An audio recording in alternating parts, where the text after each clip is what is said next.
Hello, thanks for tuning in. As we've discussed in other videos, the real estate brokerage world has been hit pretty hard over the past 7 months by this surge in unstable interest rates and other economic factors. If you're a real estate professional, you've faced and will continue to face some pretty stout headwinds. I want to try and help with that by offering some tools in this video because I want to help you visualize the opportunity this situation brings with it. In his book, Good Strategy, Bad Strategy, Richard Rummelt happens to articulate our current opportunity well when he says, "It's hard to show your skill as a sailor when there is no wind.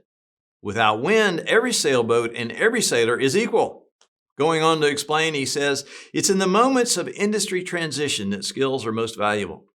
During stable periods between episodic transitions, it's difficult for followers to catch the leader just as it's difficult for the leaders to pull far ahead of the others. But in moments of transition, the old pecking order of competitors may be upset, and a new order becomes possible. And that's where we are today. Allow me to offer 5 definitive steps you can take right now to navigate the waters of this shifting market. Number 1, prepare for the sticky price phenomenon.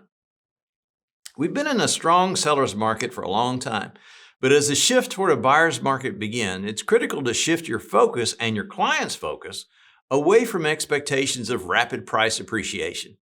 The danger in failing to prep for this is that some sellers have become mentally stuck in the expectation of automatically rising prices, and when in reality, fewer buyers and higher rates mean drastically reduced buyer traffic.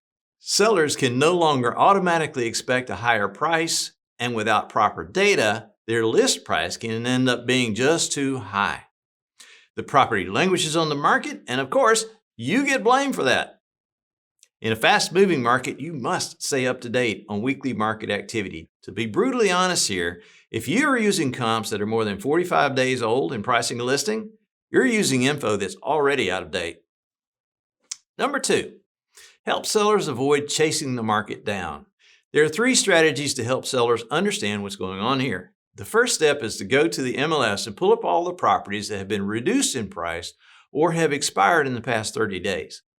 If the number of properties is in the 10 to 20% range, you know the market has peaked and prices are already sliding. Secondly, double check this info against multiple AVMs, automated valuation models, such as Zillow or Redfin or even Realtor.com. Thirdly, once the market has seen about 6 months of price declines, the trend line will clearly show up in your comps. And to see the speed of that decline, just compare a per square foot calculation for the area over a 60-day period. You want to repeat this 3-step process for the preceding 60 days, then again every 30 days going forward to evaluate your list price. And my strongest advice is to build this pricing process into your listing agreement so it will avoid a painful conversation later. Number 3, use the probability of selling script. This one takes a bit of research and a calculator, but it's not that tough. Figure out from the MLS how many months of inventory on the market in a specific neighborhood or zip code where that property is located. Simply take total listings divided by closed sales in the past 30 days. That will equal the months of inventory. Assume you find there are 8 months of inventory. This means that if no new listings pop up, it will take 8 months for all of that current inventory to sell. So a simple calculation will show you that only 12.5% of listed properties will sell each month. That's 100 divided by 8 equal 12.5, right? Okay, but the point you want to drive home is that 87.5% will not sell this month and will still be on the market next month.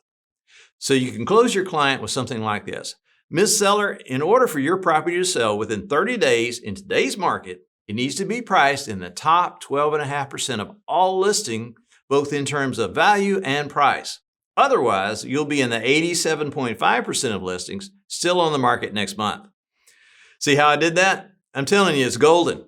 Really, all you have to do is use simple math and turn it into a simple script to get a realistic list price. Really straightforward stuff. Number 4, get your business house in order. Go take a hard look in the mirror and ask yourself, what is my value proposition to my client? Then develop a 15-second elevator speech to articulate that value proposition. On top of that, right-size your business. Eliminate every expense that's not bringing in maximum results. And while you're doing this, Keep in mind that just because you've had it for a long time does not mean that tool you're paying for is bringing in maximum results. You probably still have it just because you're comfortable with it, not because you're actually using it.